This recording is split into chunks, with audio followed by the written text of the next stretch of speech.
사랑합니다, 성도 여러분. 2025년 12월 25일 성탄절의 아침이 밝았습니다. 메리 크리스마스. 우리 다시 한번 인사할까요? 메리 크리스마스. 성탄의 축복이 우리 모든 성도들에게 넘치기를 소망합니다. 말씀 보십시다. 마태복음 1장 18절부터 23절입니다. 마태복음 1장 18절에서 23절 말씀. 예수 그리스도의 나심은 이러하니라. 그의 어머니 마리아가 요셉과 약혼하고 동거하기 전에 성령으로 잉태된 것이 나타났더니 그의 남편 요셉은 의로운 사람이라 그를 드러내지 않고 가만히 끊고자 하여 이 일을 생각할 때에 주의 사자가 현몽하여 이르되 다윗의 자손 요셉아 내 아내 마리아 데려오기를 무서워하지 말라. 그에게 잉태된 자는 성령으로 된 것이라. 아들을 낳으리니 이름을 예수라 하라. 이는 그가 자기 백성을 그들의 죄에서 구원할 자이심이니라 하니라.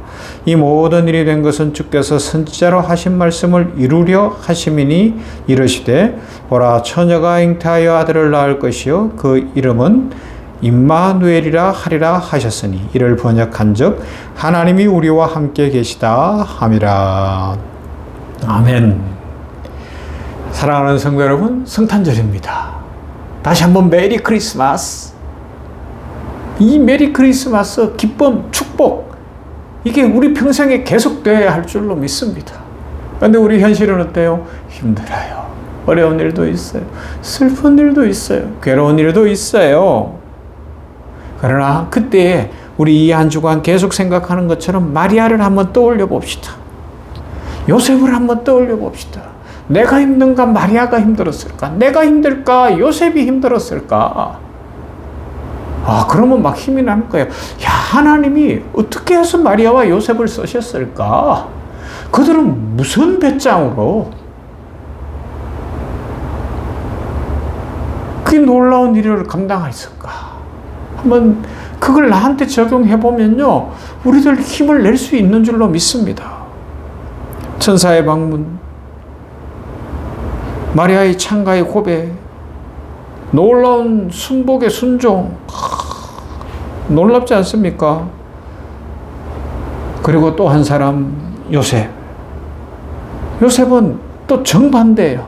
너무너무 조용해요. 조용하게 우리에게 나타나고 있죠. 요셉은 말이 없어요. 마리아처럼 노래를 부르지도 않아요. 변명하지도 않아요. 그러나 성경은 그의 침묵 속 순종을 통해서 하나님의 구원이 어떻게 이루어졌는지를 보여주고 있습니다. 성탄은 화려한 말과 드러난 능력으로 이루어진 사건이 아니죠. 오히려 조용한 순종, 말 없는 결단, 하나님 앞에서의 단호한 선택을 통해서 시작되어졌습니다. 바로 요셉은 그 성탄의 사람입니다. 마태복음은 예수 그리스도의 탄생을 요셉의 시선에서 요셉의 관점, 왜요? 아브라함과 다윗의 자손 예수 그리스도의 계보를 이어가는 요셉, 왕족이었던 요셉의 관점에서 지금 기록하고 있잖아요. 요셉은 다윗의 자손이었어요. 그러나 왕궁과는 거리가 먼 저 북부 갈릴리 나사렛 산골 마을에서 목수로 살았습니다. 그 당시 목수는 요사이처럼 어떤 자기 가게를 가지고 공장을 가지고 목공소를 하고 이런 것이 아니었죠. 손에 망치 하나 들고 또 여러 가지 도구 몇 개 가지고서 온 동네를 다니면서 이 마을 저 마을 다니면서 그런 일들을 하는 거예요. 어디 일 있다 그러면 집을 떠나서 몇 날 몇 달 가서 공사도 해야 되는 그런 상황이었단 말이에요. 그는 평범한 그런 삶을 살면서 마리아와의 결혼을 준비하고 있었어요. 아마 그의 꿈은 크지 않았을 거예요. 그러나 분명했죠. 어떤 분명함? 마리아와 결혼해서 행복하게 살리라. 그런데 어느 날 그 너무나도 평범하고 너무나도 그냥 인간적인 그 꿈이 다 무너져요. 정혼한 마리아가 임신을 했다고 하네요. 이것은 요셉에게 단순한 충격이 아니라 그 인생 자체가 흔들리는 사건이었습니다. 신뢰가 무너졌고 미래가 보이지 않았고 어떻게 선택해야 할지 얼마나 고민스러웠겠습니까? 그러나 성경은 요셉의 내면의 갈등을 길게 설명하지 않아요. 그냥 19절 말씀, 그의 남편 요셉은 의로운 사람이라 그를 드러내지 아니하고 가만히 끊고자 하여라고 말씀하고 있어요.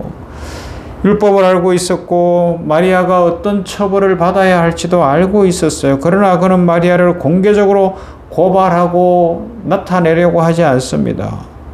그는 자신의 억울함을 드러내고 배신감을 드러내고 서운함을 드러내기보다 한 생명을 살리는 길을 선택하려고 한 거예요. 우리 많은 사람들이 조금만 서운하고 억울하고 막 그러면 못 견디잖아요. 다른 사람을 창피하게 만들어야 되고 꼭 복수를 해야 되고 분이 나서 견디지를 못하고 막 건드리면 달려들려는 막 싸나운 맹수처럼 그런 인생을 살아가는 사람들이 얼마나 많습니까? 세상이 막 부글부글 끓고 있잖아요. 니네 나라 우리나라 건드리기만 해봐. 니네 여당이 우리 야당이 우리 건드리기만 해봐. 막 싸워. 뭐 심지어는 막 호주 같은 데서 이렇게 또 미국 총기 사건 전쟁. 요셉 같은 의로운 사람들이 일어나야 될 것 같아요. 우리 기도의 제목입니다. 예수님이 오신 성탄절에 평화가 임하고 회복이 임하고 자유가 임하고 통일이 임하고 은혜가 임하기를 소망합니다. 요셉은 말이 없어요. 그런데 그의 침묵은 무관심의 침묵이 아니었어요. 그러면요, 생명을 살리기 위한 고민이었고 신앙의 표현이었다고 이야기할 수가 있습니다. 하나님 앞에서 스스로를 낮추고 인간적인 분노와 자존심을 내려놓았습니다. 요셉의 고민 속으로 이제 하나님의 천사가 찾아오지요. 두려워하지 말고 마리아를 너의 아내로 맞이해라. 이 말씀은 요셉의 인간적 상황과 갈등을 해결해 주는 이야기가 아니에요. 사람들의 시선은 여전했을 것이고 오해는 사라지지 않을 것이며 그의 평범한 인생은 돌아오지 않을 겁니다. 그러나 하나님의 말씀은 요셉에게 두려움 대신 용기를 주었고 좌절과 낙심과 서운함과 배신감이 아니라 생명을 살리는 방향을 준 거예요. 방향이 분명하면, 인생의 목적이 분명하면 우리는 살아갈 수 있는 줄로 믿습니다. 믿음은 모든 두려움이 사라진 다음에 시작되는 것이 아니라 믿음은 두려움이 여전히 남아있음에도 불구하고 하나님의 말씀을 붙드는 것인 줄로 믿습니다. 붙들면 사는 거예요. 붙들면 능력이 임하고 축복이 임하는 줄로 믿습니다. 요셉은 천사의 말을 듣고 즉시 순종해요. 그는 마리아를 데리고 옵니다. 아내로 맞이합니다. 그 결정은 단순한 결혼의 문제가 아니었어요. 그는 평생 설명해야 될 인생을 선택한 겁니다. 사람들의 오해를 감수해야 됐고 조용히 자신에게 오는 모든 손해를 감당할 뿐만 아니라 모든 책임을 지는 거예요. 그러나 하나님은 그 조용한 순종을 통해 구세주가 오시는, 메시아가 오시는 길을 여신 줄로 믿습니다. 요셉의 순종이 없었다면 예수님은 법적으로 다윗의 후손으로 올 수가 없었어요. 그러나 요셉이라는 사람이 있었기에, 다윗의 후손 왕족 중에 요셉이 있었기에 그는 의로운 사람이라 그가 모든 짐을 짐으로 예수님이 다윗의 후손, 아브라함의 후손으로 이 땅에 오신 줄로 믿습니다. 그래서 무슨 일이 일어났어요? 구약의 예언이 성취된 거예요. 그리고 더 크게 인류의 구원의 역사가 이루어진 줄로 믿습니다. 오늘 요셉을 통해서 성경은 우리에게 질문합니다. 우리는 하나님의 뜻을 알면서도 사람들의 시선 때문에 미루고 있지는 않습니까?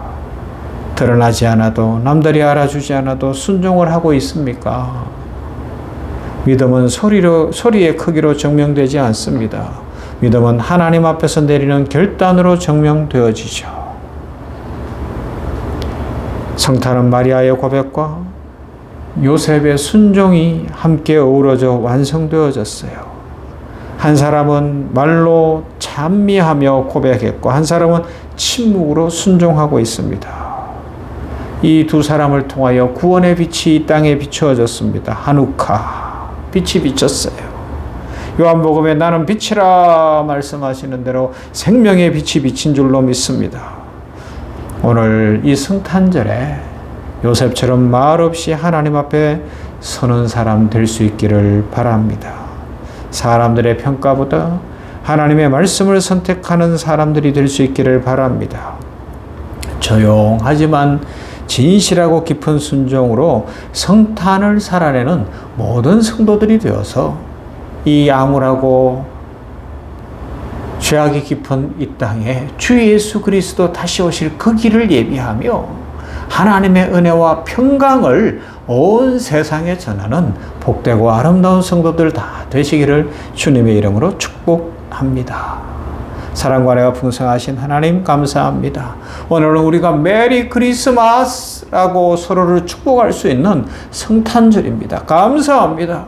예수님 독생자를 이 땅에 보내주신 하나님 아버지 그 사랑 감사합니다. 예수님 낮고 천한 곳으로 오시고 베들레헴 말구 위에 누이실 뿐만 아니라 가난하고 힘든 그 인생을 사시고 또 십자가에 못 박혀 죽으시고 무덤에 내려가시고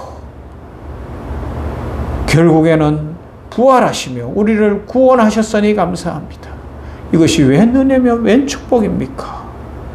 이 은혜를 입은 우리들 이 성탄절에 예수님이 다윗의 후손으로 오도록 순종했던 말없이 순종했던 요셉의 모습을 살펴보고 또 자신의 인생을 하나님 앞에 드리고 찬송하였던 마리아의 인생을 살펴보며 오늘 우리들은 어떤 인생을 살 것인가 다짐합니다. 모두에게 성령으로 충만케 하시고 참 믿음의 용사가 되게 하시고 하나님의 은혜와 축복 속에 주님 다시 오실 길을 예비하는 우리 모든 성도들이 되게 하여 주시옵소서. 성탄의 축복이 우리 성도들 한 사람 한 사람에게 넘치고 성탄의 축복이 가정가정에 넘치며 성탄의 축복이 우리 병원교회에 넘치고 우리 병원에 넘치며 세계 선교지 열방 속에 성탄의 축복이 넘쳐 이슬람권, 남아불교권, 힌두교권, 공산주의권 저 이스라엘 땅까지 주의 평화가 임하게 하시며 전 세계 열방을 주께서 지켜주시옵소서. 예수님 이름으로 기도하옵나이다. 아멘. 찬송할까요? 126장 천사 찬송하기를.